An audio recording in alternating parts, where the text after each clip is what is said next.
Okay, so I've been riding motorcycles for quite a while, many years. Right now, I got a Road Glide 2022 with a 132 from SNS Kid, Big Board Kid. If you haven't seen it, subscribe so you can see the videos, right? And I also got a 2017 Road King, which I've been loving. I just recently got it and I've been loving it. But I tell you what, I ride a lot, right? I'm always out on the motorcycle, either going to work or riding with a group, right? And just recently, this last weekend, I actually went to Port Charlotte, which was about 4 hours away, but it took us way longer than that. And it was raining, it was hot, it was everything that you could think about it happened during that ride. And I tell you what, it takes a lot of skills to do those kind of rides, right? Because when you're on a highway going at a high speed, 70 plus miles per hour, and it start raining, you started thinking to yourself, well, I got to be safe because something may happen or somebody could get hurt or something like that. So again, there's a lot of things that you got to consider when you ride with a group. And I wanted to put some in this video. Now, there is many more than this,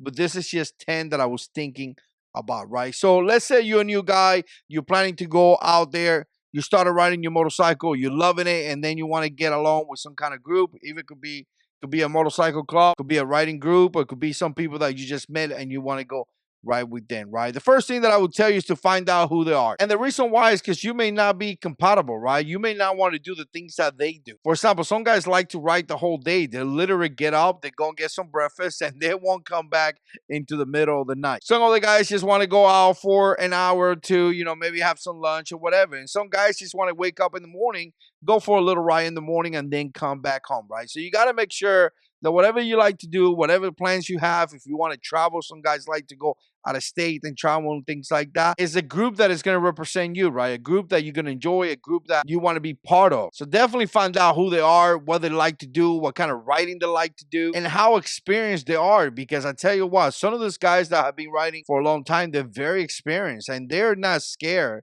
to go for a 6-hour ride. I mean, that's just normal for some of those guys. They wake up in the morning and they're gone. For some of you guys, it may not be a thing you want to do. Maybe you don't want to get in the highway. Maybe you're not ready for that kind of riding. So again, you got to find out who they are. Now, not only that, check the motorcycles, right? Because you know what? Some guys are very specific with the people that they want to ride. I tell you what, I love Harleys, right? I got 2 Harley Davidson.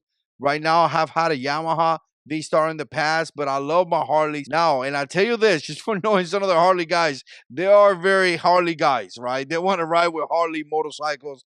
But primarily, you see guys that ride touring bikes, they usually associate with a lot of guys that ride touring bikes, right? Because they like doing that stuff, right? Guys that ride cross rockers and like fast motorcycles, so they hang around with guys that ride fast motorcycle. It's not really something that one bike is better than the other one.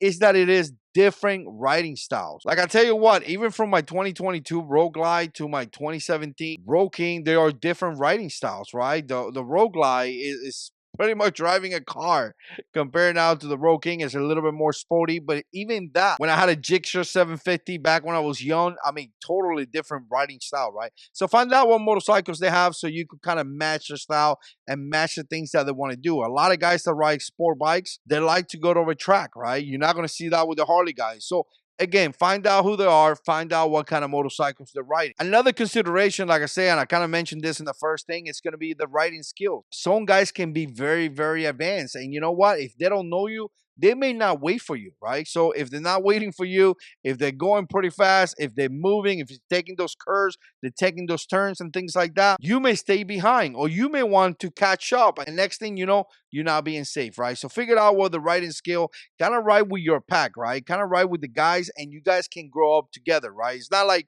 some people are better than others. It's like, you're riding with those 3, 4, or 5 guys. And as you get better, maybe you're jumping in other groups that are riding longer or riding in the highway or doing crazy stuff. Now, as you meet the guys in the group and things like that, figure out what kind of motorcycles they have, right? And I kind of say that already with the Harley and the crotch rockers and things like that. But figure out what kind of bikes they have to make sure that you fit really well. I tell you what, you find a bunch of guys with gold wings, right? They like to go out and they like to travel, and you got a little sporty with a little tank, right? Barely have any gas. So now you find yourself in a situation where you got to stop for gas every so often, right? Those guys may not want to wait for you, right? Those guys may not want to stop because they want to get going. Just recently in this trip that I did, one of the guys had a smaller tank. So we actually figured out our stops based on him. Obviously, we're brothers and we're taking care of each other and we're not going to leave him behind. But some guys may not be as nice as that. I'll tell you what, this is an important one, and make sure you do this. Do an inspection on your bike before you go out there on a ride. You may not know those guys, right? You may not know the route that you're taking. You may not know some information. You want to make sure your bike is ready. You want to make sure your bike is ready to be able to do that right? So check the tire pressure. Check for any loose wire, anything crazy. Make sure everything is nice and tight. Make sure you put gas. You don't want to show up to a ride and not have gas, right? Make sure you definitely put gas and be on time, right? Show up a couple minutes before, 15, 20 minutes before, so you meet the guy, so you say hello, be polite, talk to it. Motorcycle guys like to talk to each other about motorcycles, and you love motorcycles, so you're probably going to feel just at home. You're probably going to feel comfortable, right? Now, this is a big one. Some guys may have formations, right? A lot of guys in clubs ride side by side, bars to bars, and knuckles to knuckles, whatever they call it, right? But again, if you find yourself in that kind of formation, just understand that that could be very, very difficult to do safely, right? Those guys been doing that probably for a long time. They're probably very experienced in the motorcycles and they can do that. If you're new into the game, I don't recommend that. You're probably not going to be able to do that, especially when it comes to turns and things like that. So make sure that you find the right formation, right? If the right stagger, probably the safer one, you want to know that. So you want to know your position, right? Because there's going to be a guy in front of you. There's going to be a guy behind you. So you want to know where you're going to fit in this formation so you are informed and you are safe.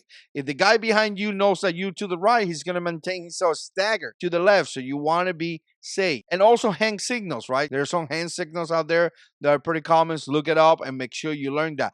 If you have questions, ask. This is a good one that I sing in the past. Some people don't ask. Ask the route. Usually when you go in a formation, people are going to brief the route. People are going to talk about what are they going to do, where they're going to stop, what are we going to do, right? But if you're not sure, ask, hey, where are we going? What route are we going to take? What highway are we going to take? What location are we going to? So you are informed and then you could be safe, right? If something happens, you know where to meet up. And a big one that I see some guys do is simple, tell people when you're leaving. I cannot tell you how many times we'll be riding motorcycles and one guy just takes off or one guy turns. And sometimes it creates a little bit of confusion because people are thinking maybe something happened to that person. Maybe something happened to the motorcycle. Should I stop? Next thing you know, you have guys stopping, creating a gap in the formation, and bringing all bunch of different issues. So again, if you're going to go to the first location and then, leave, just tell somebody. Be polite and just be nice about it. Another good idea is to find out who's in charge, right? Because somebody's probably going to be in charge of the ride and somebody's probably going to be talking about some of the things that they're going to do and some of the positions out there, right? To me, it's kind of important because if you have one guy that is supposed to be like the road captain, that he's leading the formation and things like that, that is the guy. That we're following that guy, right? Versus some random guy that takes off, right? If there's a guy in the back that is kind of taking care of the rear, that guy is back there doing that. So again, knowing the roles of the guys that are leading that formation may be good because it's going to allow you to know some information about what's going on as you're riding, right? If you see the road captain taking a left turn, we're going left. I got a couple more that I want to share. This one's going to be really quick. Don't be late. Being late is just unpolite. It's rude.